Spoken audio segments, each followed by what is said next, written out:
पवन सिंह ने किया अपने फैंस को निराश। नमस्कार दोस्तों, मैं हूं अनीस राजपूत और आप देख रहे हैं अनीस राजपूत ऑफिशियल। आज के इस वीडियो में हम बात करेंगे पवन सिंह के बारे में। तो हाँ, आपने बिल्कुल सही सुना, पवन सिंह ने अपने फैंस को निराश कर दिया है।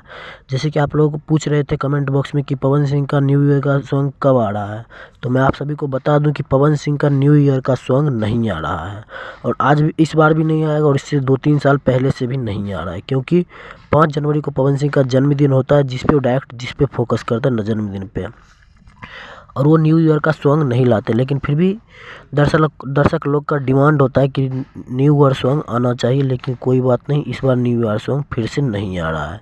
हाँ, तो एक गाने का बवाल शूटिंग हो रखा है बर्थडे सॉन्ग का, और गाना गर्दा मचाने वाला है, जो गाना आपको 2 या 3 जनवरी को रिलीज कर दिया जाएगा। तो कैसा लगा ये जानकारी कमेंट बॉक्स में ज़रूर बताइएगा। वीडियो अच्छा लगे तो वीडियो को लाइक कर दीजिएगा।